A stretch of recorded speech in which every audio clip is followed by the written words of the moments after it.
Varicose veins కి సరైన చికిత్స కోసం సంప్రదించండి ఎవిస్ హాస్పిటల్. నమస్కారం, మీరు చూస్తున్న సుమన్ టీవీ. నేను మీ కీర్తి. నాతో పాటు ప్రముఖ ఆధ్యాత్మికవేత్త అనంత లక్ష్మి అమ్మగారు ఉన్నారు. నమస్తే అమ్మా. నమస్తే తల్లి. అమ్మ, న్యూ ఇయర్ వచ్చేసింది కదా. వచ్చేసింది. పాత క్యాలెండర్లు ఫర్ ఎగ్జాంపుల్ తీసేయాలి, కానీ పాత క్యాలెండర్ల పైన దేవుడి చిత్రపటాలు ఉంటూ ఉంటాయి.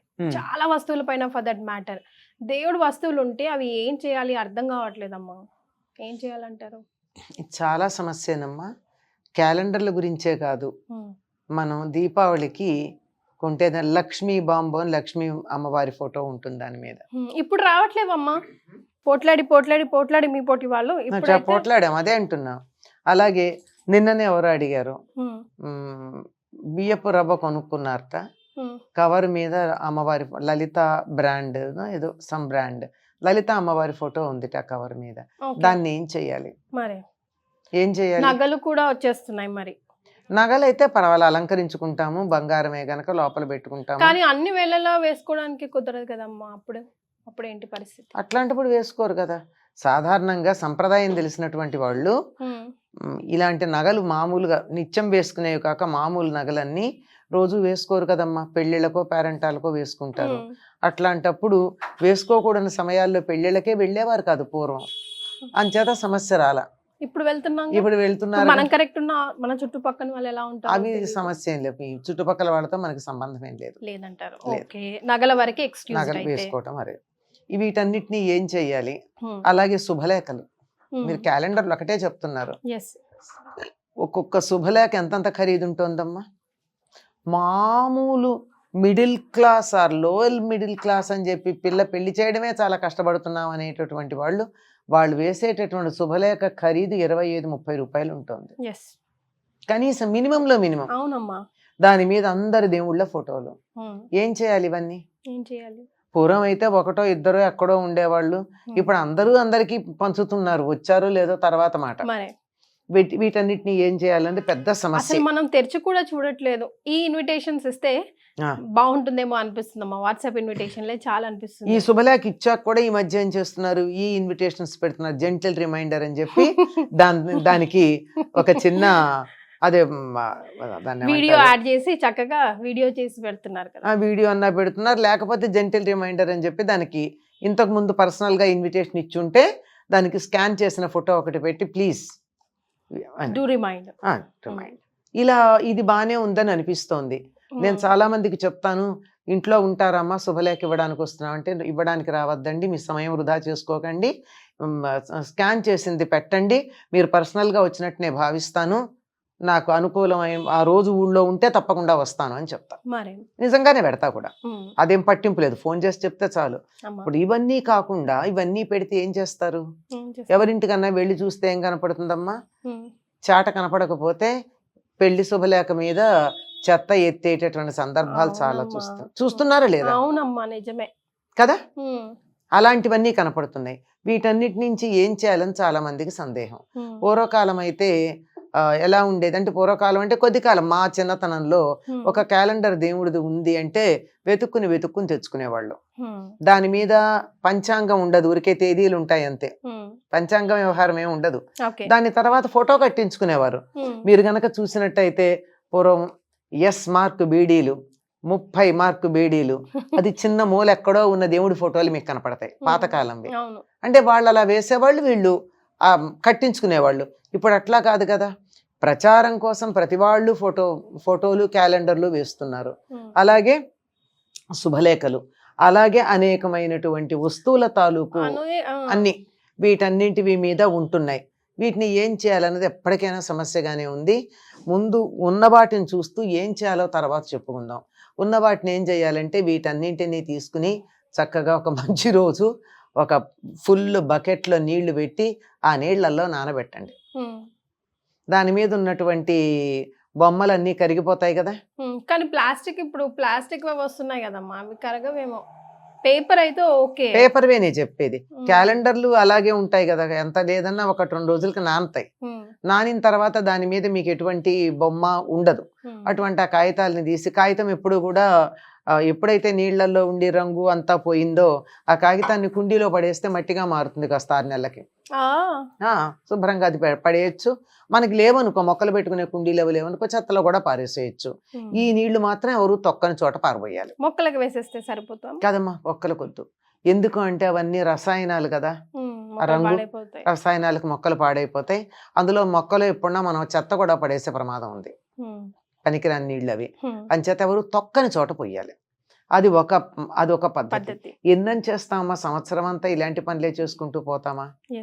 అంచేత అందరికీ ఒక రిక్వెస్ట్ ఏమిటంటే, నేను చాలా మందికి చెప్తాను, శుభలేఖల మీద దేవుళ్ళ ఫోటోలు వెయ్యకండి, మీ గుండెల్లో పెట్టుకోండి. స్వస్తి, ఓం మార్క్ అట్లా వేసుకోవచ్చమ్మా. అవైనా పర్వాలేదు, అవైనా కానీ అంత ఖరీదు ఎందుకమ్మా శుభలేఖ? దాని బదులు వచ్చిన వాళ్ళకి ఒక జాకెట్ ముక్క పెట్టండి, 2 పళ్ళు ఇవ్వండి ఆ డబ్బు పెట్టి. మీరు ఇచ్చిన కార్డును చూసి వస్తారా, మీ మీద ప్రేమతో వస్తారా? కరెక్ట్. 25-30 రూపాయలు ఒక్క కార్డు, ఒక ఇన్విటేషన్కి పెట్టే బదులు మీరు 25-30 మినిమం చెప్తున్నాను నేను. కొన్ని ఇన్విటేషన్స్ అయితే 150, 200, 300 రూపాయల ఇన్విటేషన్స్ కూడా నా దగ్గర ఉన్నాయి, ఇచ్చినటువంటి వాళ్ళవి. కనీసం మనం ఓపెన్ చేసి కూడా చూడమమ్మా. టైం, డేట్, వెన్యూ తెలిస్తే సరిపోతుంది. అది ఎలాగో మళ్ళీ లొకేషన్ పెట్టండి అని అడుగుతాము. ఇవన్నీ సరిపోతాయి. ఇప్పుడు మేము అంటే పుస్తకాలు చదివే అలవాటు ఉన్న వాళ్ళం ఏం చేస్తామంటే, మేము చక్కగా కత్తెర తీసుకుని పెళ్లి అయిపోయిన తర్వాత దాన్ని దేవుడి ఫోటోల వరకు కట్ చేసి బుక్ మార్క్స్ గా పెట్టుకుంటాం.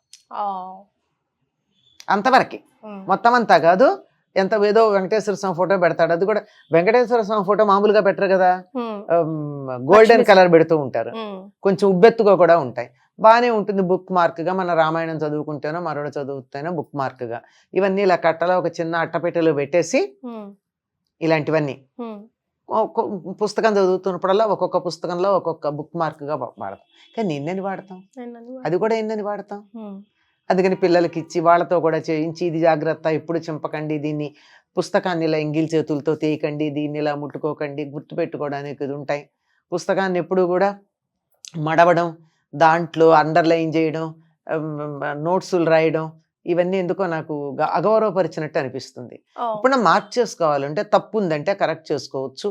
లేదా చాలా క్లిష్టమైన పదం నేను మర్చిపోతానేమో అని అనుమానం ఉంటే దాన్ని పక్కన సన్నగా మార్జిన్లో పెన్సిల్తో రాసుకోవచ్చు. కానీ అండర్లైన్ చేసి, కొట్టేసి, ఇది చేసి పేజీలు మడిచిపెట్టి ఏమిటో పుస్తకాన్ని సరస్వతీదేవిని అవమానపరిచినట్టు అనిపిస్తుంది నా ప్రాణానికి. నేను చేయనా పని నీట్ గానే పెట్టుకుంటాం. ఇప్పుడు ప్లాస్టిక్ వి కూడా అతక పెడతారు కదమ్మా, అవన్నీ నీళ్ళలో నిమజ్జనం చేస్తే దాచిపెట్టి, ఎక్కడ ప్లాస్టిక్ ఉబ్బుగా ప్లాస్టిక్ బిల్లల్లాగా, లాకెట్స్ లాగా చేసి ఇప్పుడు పెళ్లి పత్రికలకి స్టిక్ చేస్తూ ఉంటారు. మరి వాటి సంగతి అంటున్నా. అవి నీళ్లలో నానవుగా, నీళ్లలో వేసినా ఇదే ఉంటాయి. నేను ఒకళ్ళ ఇంట్లో చూసాను, చిన్నవి వినాయకుడివి ఇంత ఉబ్బెత్తుగా బిళ్ళల్లాగా ఉన్నాయి, అవి నీళ్లలో నానవు. వాళ్ళు అలాంటి బిళ్ళలన్నీ తీసి ఏం చేశారంటే, ఇలా వరుసగా ఒక దారాన్ని గుచ్చి గుమ్మానికి ఇలా వేలాడదీశారు, కట్ చేసి. అంటే ఉంటే అలా చెయ్యొచ్చు, కానీ అంత శ్రద్ధ, అంత ఓపిక, అంత తీరిక ఇప్పుడు ఉద్యోగాలు చేస్తే మీలాంటి అమ్మాయిలకు కానీ, నాలాగా వీధుల పట్టుకు తిరిగేటటువంటి అలాంటి దానికి కానీ ఒకప్పుడు ఉండేదేమో, కానీ తిరిగి ఇప్పుడు ఉండదు కదా. దాన్ని అలా పడేయాలంటే ప్రాణం సూరమంటుంది. ఆ పేపర్ల దగ్గర చూస్తే ఇంతంత కట్టలు ఇన్విటేషన్స్ ఉంటాయి. దయచేసి నేను అందరికీ రిక్వెస్ట్ చేసేది ఏంటంటే, చూసేవాళ్ళు ఎవరైనా ఉంటే వీలైనంత వరకు మీ బ్రాండ్స్ దేవుళ్ళ ఫోటోలు వేయకండి. మీ దేవుళ్ళ ఫోటోలు మీ గుండెల్లో పెట్టుకోండి. కావాలంటే ఇంత విడిగా ఇవ్వండి, ఇష్టమైన వాళ్ళు తీసుకుంటారు, లేని వాళ్ళు లేదు. మీరు ఎవరినన్నా చూసారమ్మా జీసస్ ఫోటో వేసినటువంటి ఒక బ్రాండ్ వస్తువు ఎవరైనా క్రిస్టియన్స్ వేయగా చూసారా? వాళ్ళ నుంచి అవి ఎందుకు నేర్చుకోం మనం? అలాగే అల్లాహ్కి సంబంధించింది ఏదన్నా రాసింది ముస్లిమ్స్ వేయగా మీరు చూసారా? బుద్ధుడి బొమ్మతో బుద్ధిస్టులు వేసింది ఏదన్నా కనపడుతోందా? లేదే. ఎక్కడన్నా మీకు జీసస్ వైన్స్ అన్న పేరు కనపడుతుందా? మనకి గణేష్ వైన్స్ కనపడుతుంది కావాలంటే, వెంకటేశ్వర వైన్స్ కనపడతాయి కదా. కనీసం పీటర్ మటన్ షాప్ అన్నది కనపడిందా మీకు? మన కనకదుర్గ మటన్ షాప్ కనపడుతుంది, గణేష్ వైన్స్ కనపడతాయి. దేవుడిని మనం చాలా ఆత్మీయంగా చూసుకున్న అప్నాపన్ అంటారు, owning him, it's okay. But ఎంత ఓన్ చేసుకున్నా you can't do that blasphemy అంటారు. అలా దేవుడి పట్ల అపచారం చేయకూడదు. దేవుడి పేరు చెప్పి ఏదైతే మనం పనికిరాని అనుకుంటున్నామో తప్పనిసరి సామాజిక తప్పిదాలవన్నీ, అటువంటి వాటికి దేవుడి పేరు ఎందుకు పెట్టుకుంటాం? మీరు ఎక్కడన్నా చూసారా? ఒక్కటి నేను అడుగుతున్నాను. లేదమ్మా, నిజమే. మీరు అంటుంటే ఆలోచిస్తుంటే నిజమే కదా. లేదు, మనం ఎందుకు చేస్తున్నాం? నాట్ ఈవెన్ ఇన్ ఫారెన్స్, ఎక్కడ ఏ దేశాల్లో లేవు, ఏమీ ఉండవు. రకరకాల పేర్లు పెట్టుకుంటారు, అంతేగాని వాళ్ళకి ఇష్టమైనటువంటి దేవుడి పేరుని అలా దుర్వినియోగం చేయరు. మనం అక్కడ చేస్తున్నాం. నీకు నిజంగా దేవుడి మీద ఇష్టం ఉన్నట్టయితే నీ గుండెల్లో పెట్టుకో. లేదా దేవుడి ఫోటో ఒకటి, పెళ్లికొచ్చిన వాళ్ళందరికీ ఈ ఇష్టమైన వాళ్ళు తీసుకుంటారు. అది కూడా అందరికీ కాదమ్మా, ఇష్టమైన వాళ్ళు తీసుకుంటారు. నీకు ఇష్టమైతే తీసుకోండి అని అక్కడ పెట్టండి. 2 తీసుకుంటారు, కొంతమంది అసలు తీసుకోరు. అలాగే ఎక్కడికన్నా వెళ్ళొస్తే తీర్థయాత్రలకు వెళ్ళి రాగానే వస్తూ అక్కడ దేవుళ్ళ ఫోటోలు తీసుకొచ్చి అందరికీ ప్రసాదాలతో పాటు పంచుతారు. ఏం చేస్తారు ఆ ఫోటోలు?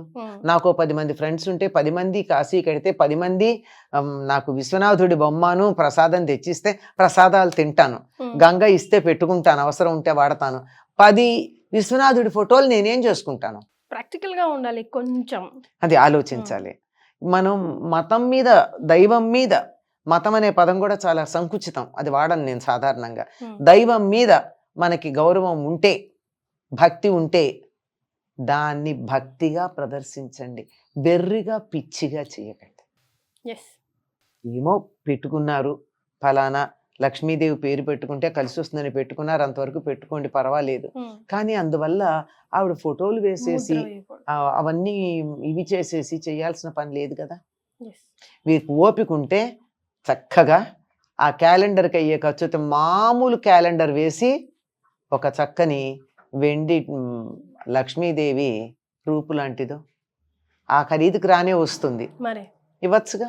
వాళ్ళు దాచుకుంటారు, సంతోషపడతారు, దేవుడి దగ్గర పెట్టుకుంటారు, లేకపోతే బీరువాలో దాచుకుంటారు.